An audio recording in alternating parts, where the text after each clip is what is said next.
set out on a walking tour, high in the Alps, a region quite unknown to travelers, where ancient mountains thrust down into Provence. The trek began on barren moors, 12 or 1,300 meters above sea level, through land that was bleak and monotonous. Nothing grew there but wild lavender. My route led across the region at its widest point, and after hiking for 3 days, I found myself in a wasteland, desolate beyond description. I made camp near the remains of an abandoned village. The day before, my water supply had run out and I had to find some. The cluster of houses, although they were in ruins, reminding me of an old wasp's nest, made me think that once there must have been a fountain, or perhaps a well.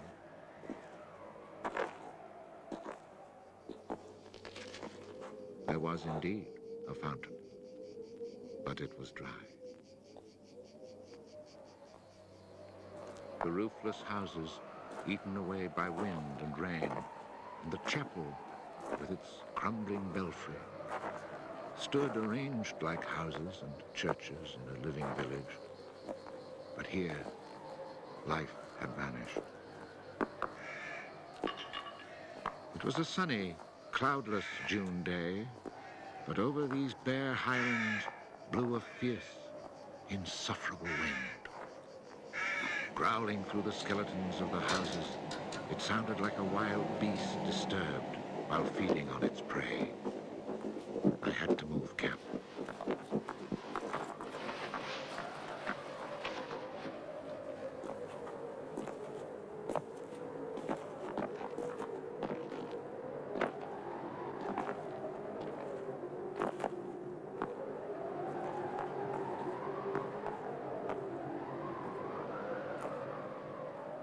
After 5 hours of walking, I still had found no water, and I could see nothing that gave me hope of finding any.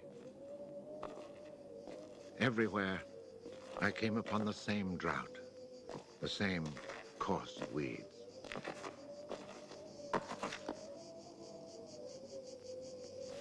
In the distance, something caught my eye. A thin, dark shape that I took for a tree stump. But just in case, I walked towards it.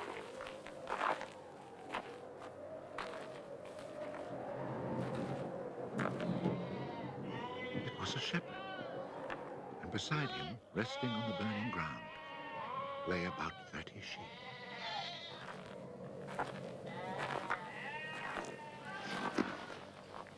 He let me drink from his gourd, and presently he led me to his sheepfold in a hollow in the plain. He drew water. Excellent water it was, too, from a very deep, natural well over which he had rigged a simple windlass.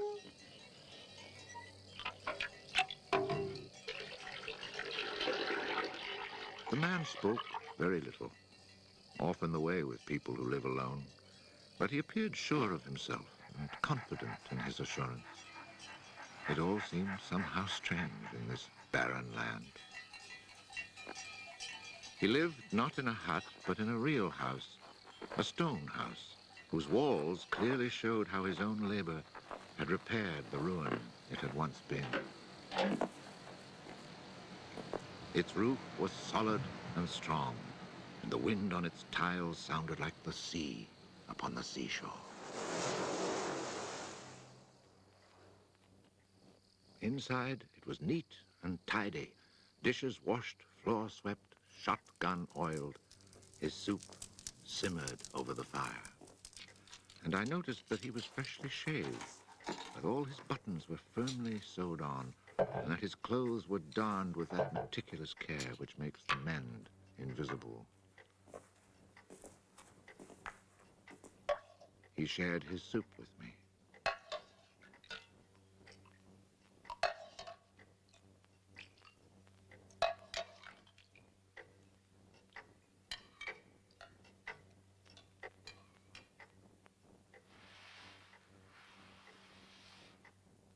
When I offered him my tobacco pouch, He told me he did not smoke.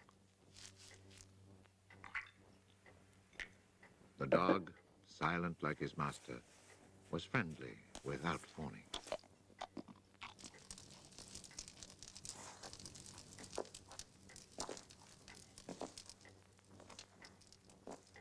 It had been agreed that I would spend the night. The nearest village was still almost 2 days' walk away. Villages in this region were few and far between, and I knew well what they were like. 4 or 5 of them were scattered over the slopes of these highlands, each one at the very end of a cart track among copses of white oaks. They were inhabited by charcoal burners. The living was poor, and families huddled together in a climate very harsh both in summer and winter found their struggle for survival made more bitter by their isolation. There was no relief. Their constant longing to escape became a crazy ambition. Endlessly the men carted their charcoal to town, then returned home. Even the most stable characters crack under the constant grind. The women seethed with resentment. There was rivalry in everything. The sale of charcoal and the church pew. They were rivals in virtue and rivals in vice. And the battle royal between vice and virtue raged incessantly. And always there was the wind. The ever-present wind constantly grating on the nerves. There were epidemics of suicide and many cases of madness, nearly always ending in murder.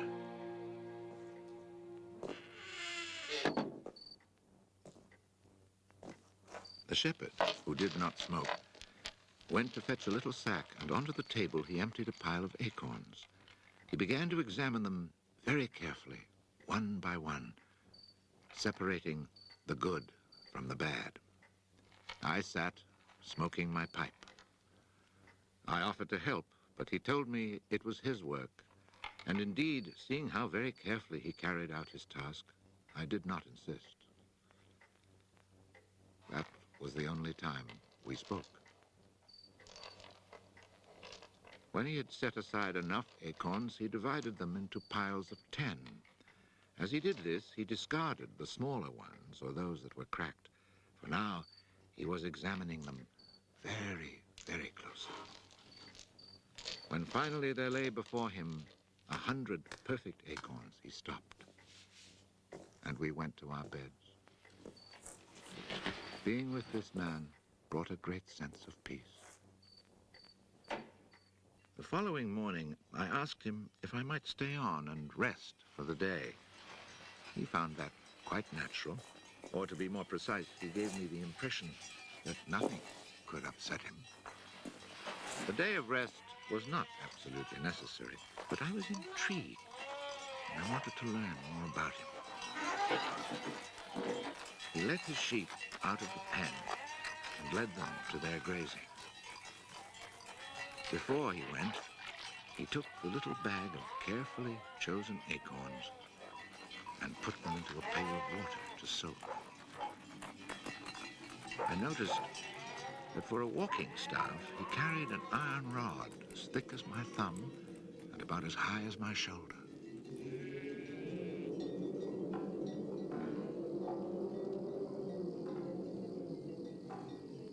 Pretending to take a leisurely stroll, I followed him at a distance, but keeping on a parallel path with him.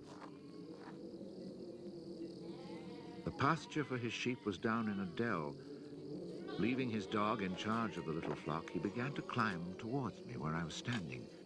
I feared he was coming to reproach me. Not at all. It happened to be on his way, and he invited me to go with him if I had nothing better to do. He was going a little farther on, to the top of the hill.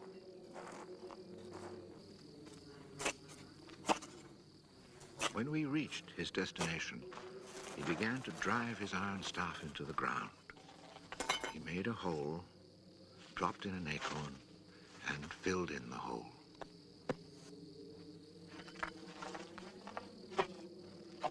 He was planting oak trees. if he owned the land. He said no. Did he know who owned it? He did not. He thought it was common land, parish property, or perhaps it belonged to people who did not care about it. That did not concern him. So with infinite care, he planted his 100 acorns.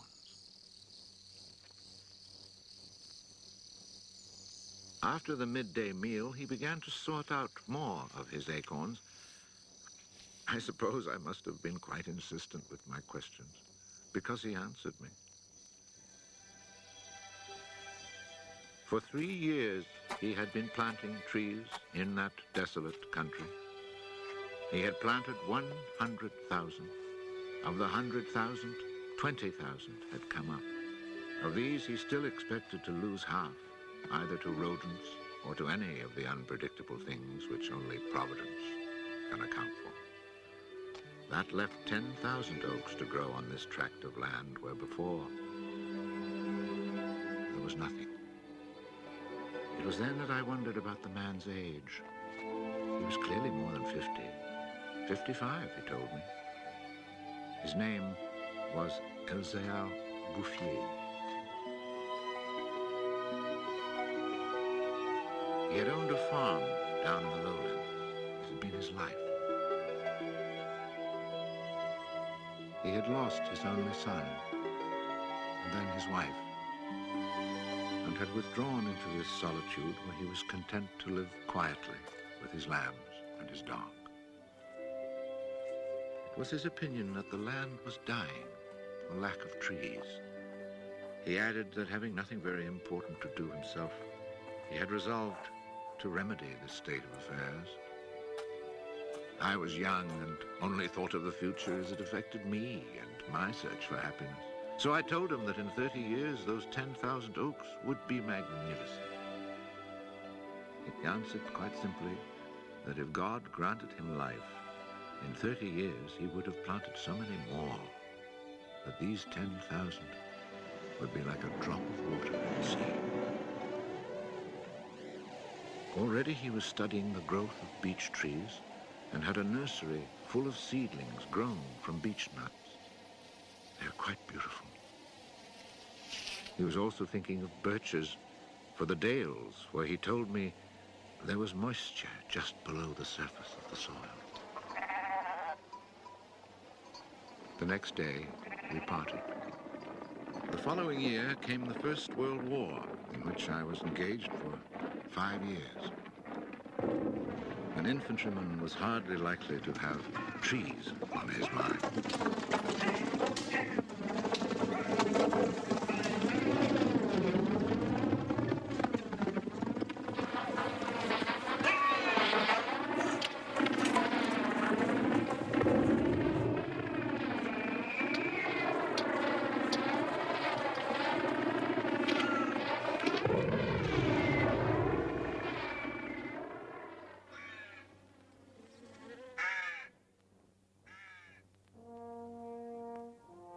After demobilization, I found myself the possessor of a small gratuity and a great desire to breathe pure air.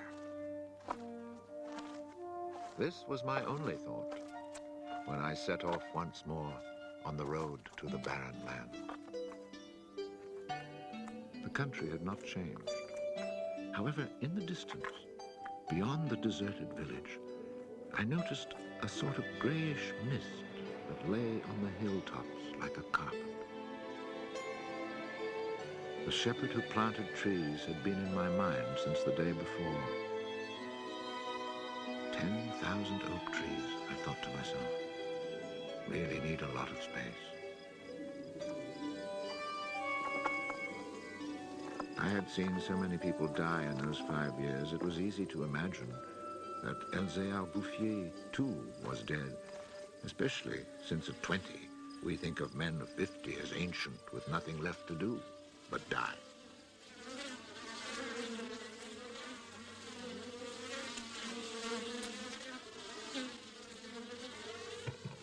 He was not dead. He had changed his occupation.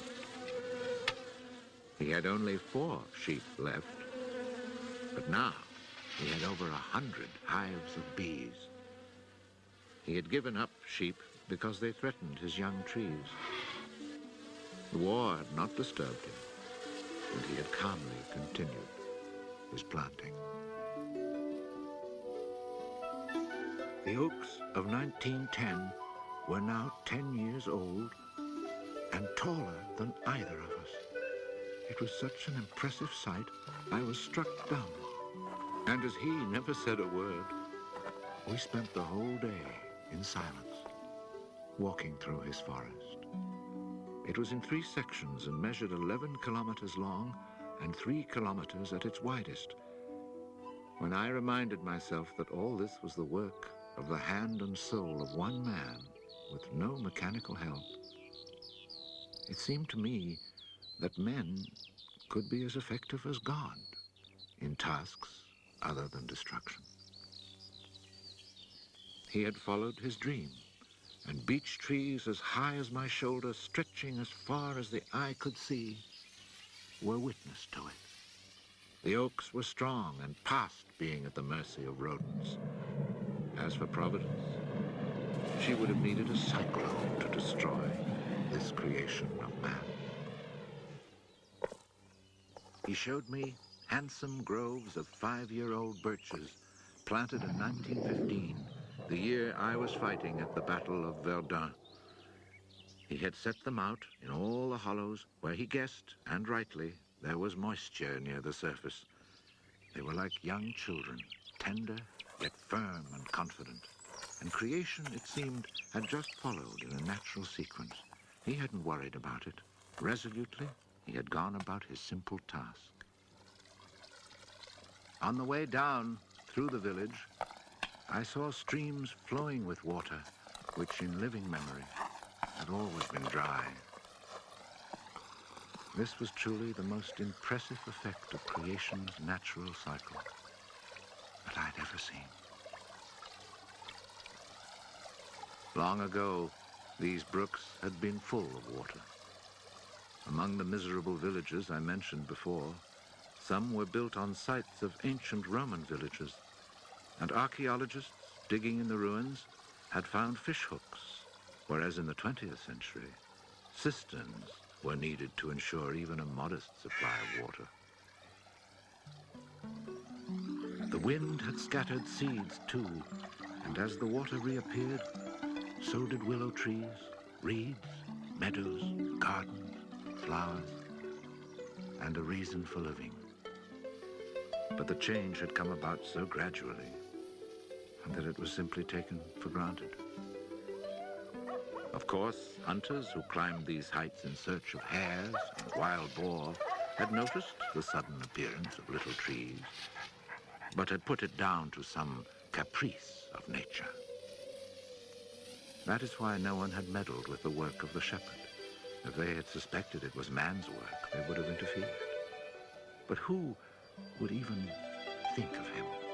Who in the villages or among the authorities could ever have imagined such constant, magnificent generosity?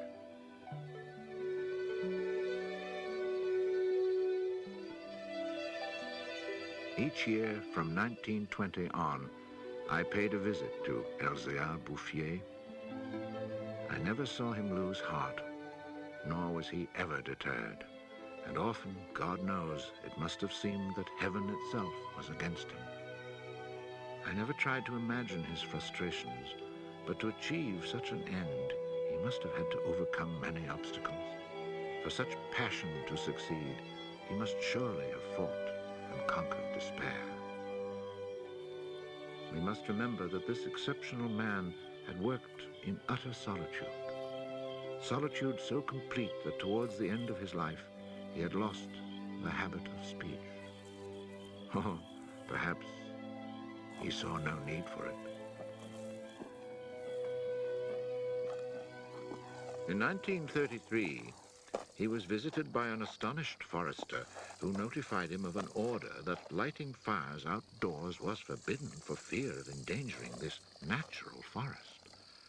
It was the first time, the forester told him naively, that he had ever seen a forest grow of its own accord. In 1935, a whole delegation from the authorities arrived to look at the natural forest. There was a high-ranking official from the forestry department, an elected member of parliament, technical experts. And there was a great deal of talk. It was decided something must be done. Fortunately, nobody did anything except for the one good thing. The forest was placed under government protection and charcoal burning was prohibited. For it was really quite impossible not to be enchanted by the beauty of these young, healthy trees. And they had even managed to cast their spell over the member of parliament.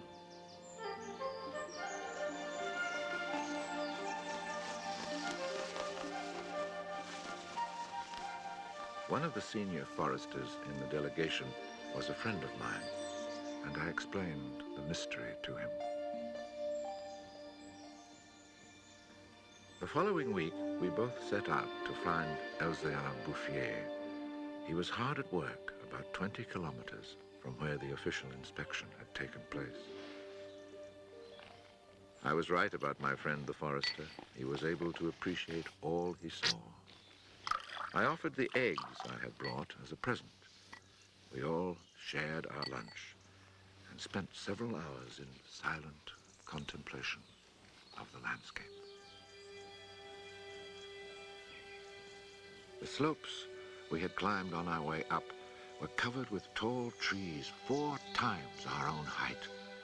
I remembered how it had looked in 1913, desolate, but quiet, regular work, brisk mountain air, the simple life, and above all, peace of mind, had endowed this old man with almost awe-inspiring health.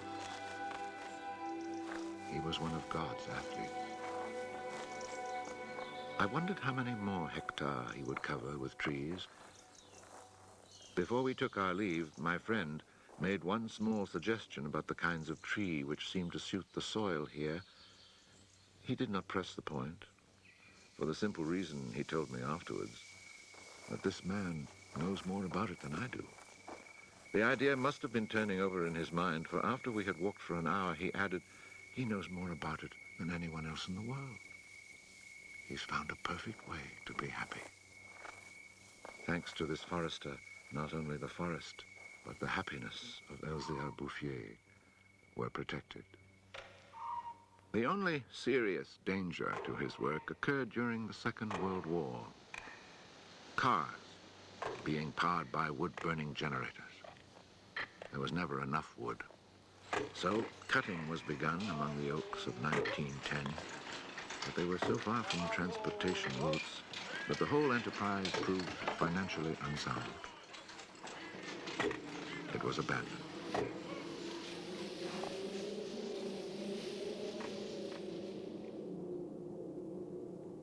The shepherd knew nothing of all this. He was 30 kilometers away, quietly going about his business, ignoring the War of '39 just as he had ignored it in 1914. I saw Elezeard Bouffier for the last time in June 1945. He was then 87. Again I had set out on the road to those barren moors.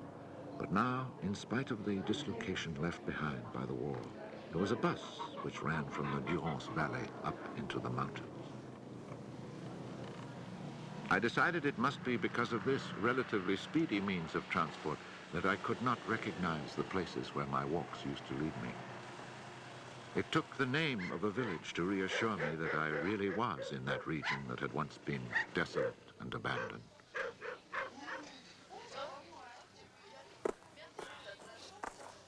The bus dropped me at Vergon. In 1913, this hamlet of no more than a dozen houses had 3 inhabitants, wild creatures who hated each other, who set snares to make a living. They were people without hope. Now everything was different, even the air itself. Instead of the harsh, dry winds of the past, there was a gentle breeze full of fragrance. From the mountain tops came a sound like rushing water. It was the wind rustling through the forest. And then, even more astonishing, I heard another sound of water. I saw that they had built a fountain that was splashing merrily. And beside it, what I found most touching, someone had planted a linden tree, the perfect symbol of rebirth.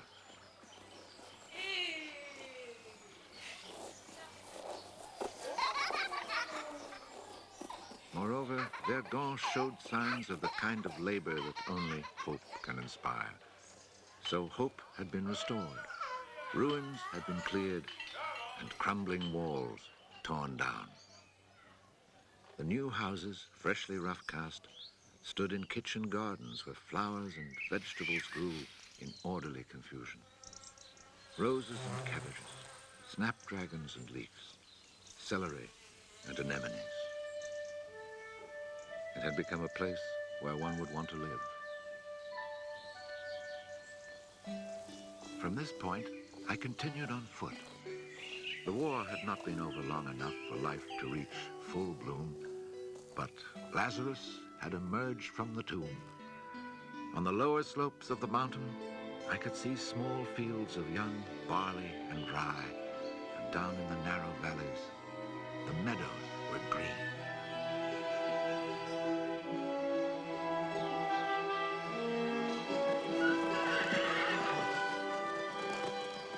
It has taken only 8 years since then for the whole countryside to glow with health and prosperity.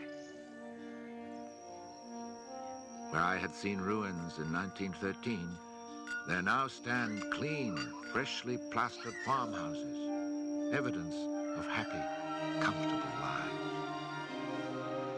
Dry springs fed by snows and rains, now conserved by the forest, have begun to flow again. In the maple groves, each farm has its fountain brimming over onto carpets of fresh mint. Bit by bit, the villages have been rebuilt. People have come to settle from down in the plains where land is expensive. They have brought youth, life, and the spirit of adventure. On the roads, one meets people glowing with health, and boys and girls laughing as they enjoy their rustic pleasures.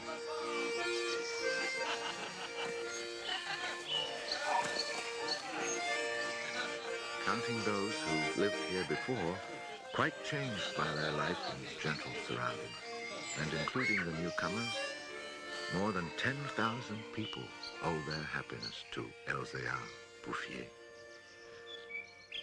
When I think that one man, one body, and one spirit was enough to turn a desert into the land of Canaan, I find after all that a man's destiny can be truly wonderful. But when I consider the passionate determination, the unfailing generosity of spirit it took to achieve this end, I'm filled with admiration for this old, unlearned peasant who was able to complete a task worthy of God. Elezeard Bouffier died peacefully in Banon in 1947.